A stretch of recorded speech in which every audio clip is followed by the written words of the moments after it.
Ito na guys. Yan ang rotivator or nakasanayan dito na tawagin ay nag-rotor o rotor.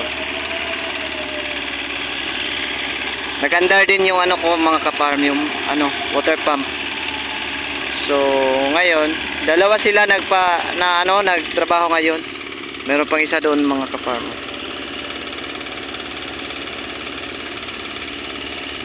Yan. So parang dali siya para dali ma-cultivate yung lupa. Yan.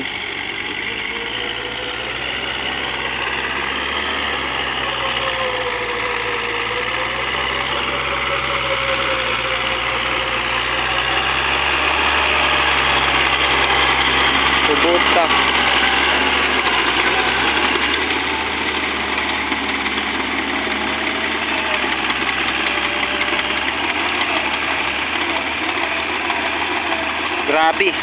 Grabe talaga yung machine or makina talaga magtrabaho. Malaking kaibahan talaga kumpara sa manual. Yung tao lang at saka karabaw, iba talaga. Kasi alam niyo mga ka-farm, kapag tayo ay manual lang or tao at saka karabaw, mas mahal kasi dito sa amin ay mahal yung bayad sa per day. 800 na karabaw at saka tao. So kailangan hindi na tayo susugal sa mga ganyan mga ka-farm. Tapos yung karabaw, limitado yung kanilang trabaho. Kailangan pang ipatuna pa sa sa palayan. So yan. Unlike sa ganitong makinarias is hinto lang kapag kakain na.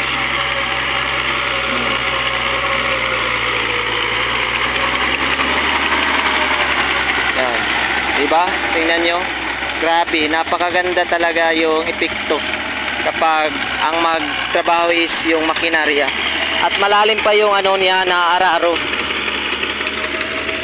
Maganda talaga din yung mga driver na ni Randy Amora. Shout out sa may-ari nito. Si Randy Amora. Siya mismo yung dito mga ka-farm sa amin. Nag-assign sa ngayong araw na to dahil by booking kasi kung magpatrabaho sa kanila dahil malaki din yung kaniyang lupain lalo na sa Maisan at saka Palayan. So kailangang advance tayong mag-booking kung tayo ay mayroong activity na magpatrabaho sa kaniyang mga unit. So di ba? The power of Kubota mga ka-farm. Kubota L5018 ay 5016.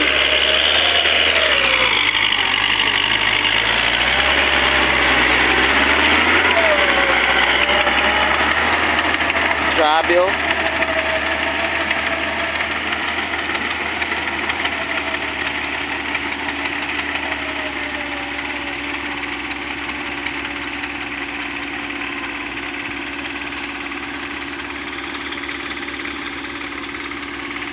Tapos puntahan naman natin yung isa mga ka-farm. Kung hindi pa to maglulubat maglulubat tayo pupunta doon. Siyempre dati ito mga ka-farm, ginawa ko kasi itong palayan dahil may panahon na naging surplus yung mga tawag dyan, kalamansi at saka napakamura yung bintahan. Kaya ginawa kong transfer ko dito sa gilid. Merong nabuhay, meron namang ding namatay. O hindi na siya perfect na mabubuhay talaga lahat. Ginawa ko nga bowl yun. Dito yung yung isa.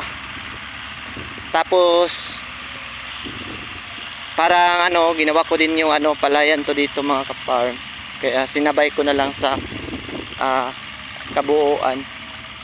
So ito dito. Tapos na pala dito banda mga ka-farm. So pwede na natin patayin yung tubig. Maraming mga ibon na lumilipad sa ibabaw ng natapos ng rotivate. Ayan ay sign na maraming paste na naninirahan dito mga ka-farm. So dito nagpatubig tayo dito mga ka-farm, dinagyan din natin dito para para namang hindi masyado mahirapan yung rotavator. So yan, ito yung dito banda is 1.2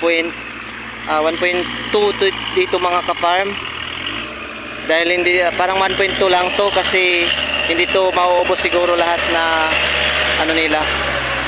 Iwan ko kung magawa nila ng paraan dito mga ka-farm.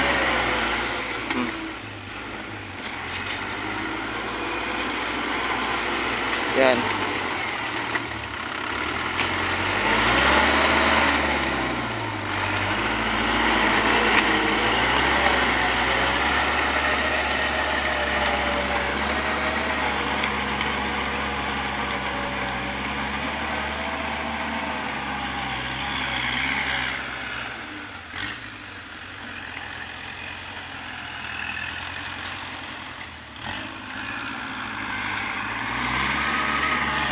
Medyo natahimik tayo mga ka-farm dahil akala ko mayroong ahas.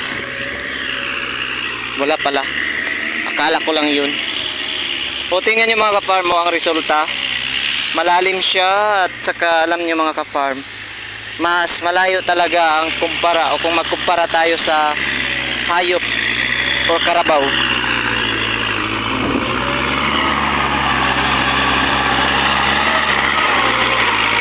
Grabe yun.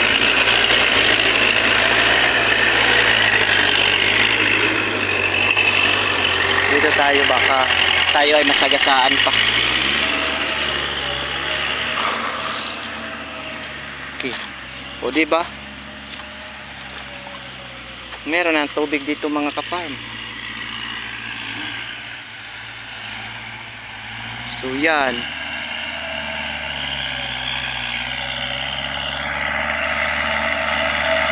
Daming sayaw to ang tawag dito sa amin mga ka-farm, sayaw.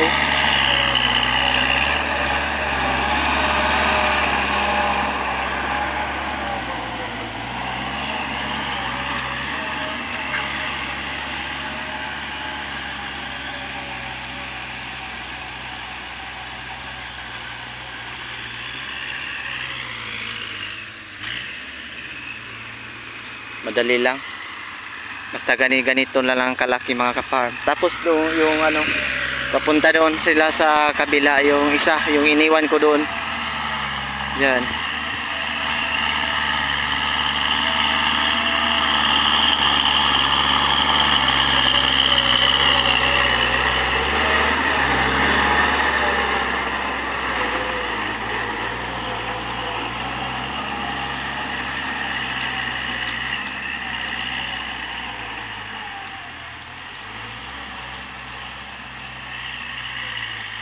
Daming ibon.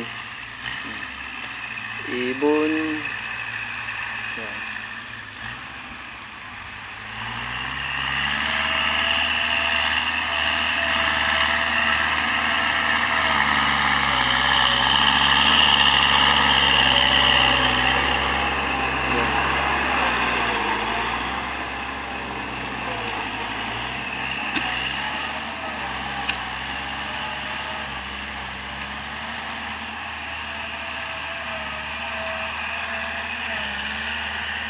Dati nung una kong vlog mga ka-farm ay meron din ako.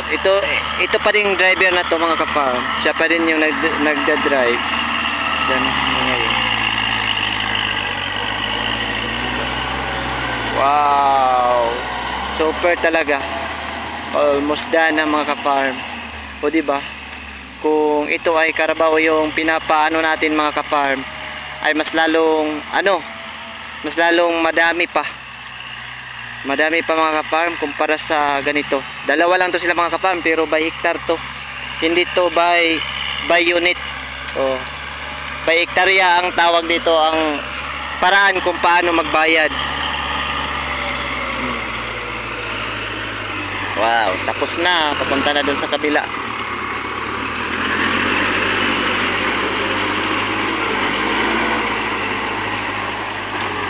Punta na dun sa kanyang kasama.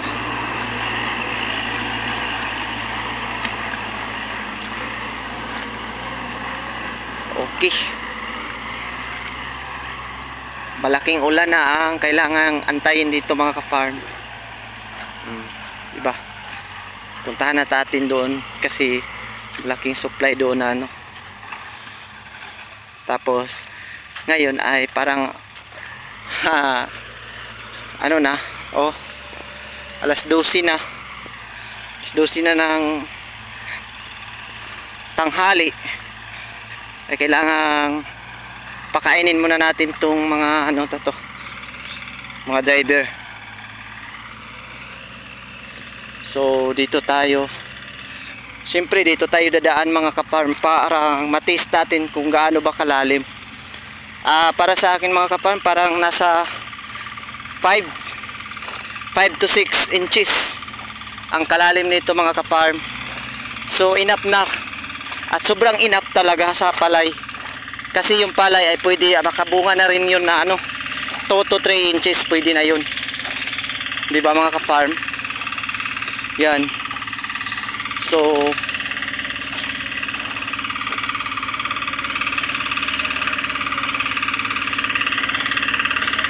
okay na.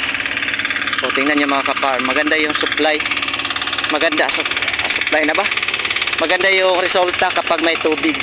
Malalim yung trabaho. Diba?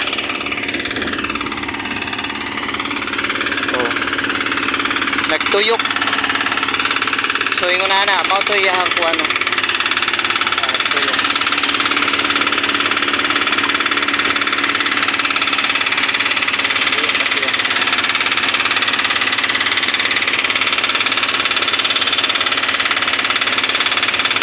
Nel, maniot to sa.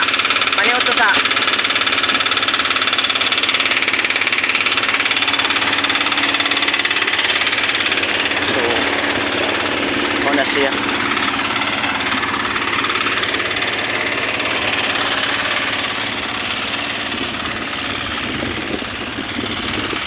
So hapit na tamahuman guys.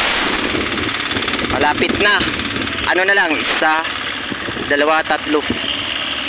Tatlong ano na lang, kahon ang tawag dito sa amin mga ka-farm. Tingnan nyo.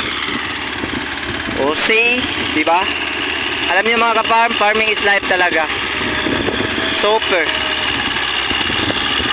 Kaya thank you so much sa pag-watch niyo mga ka-farm ha.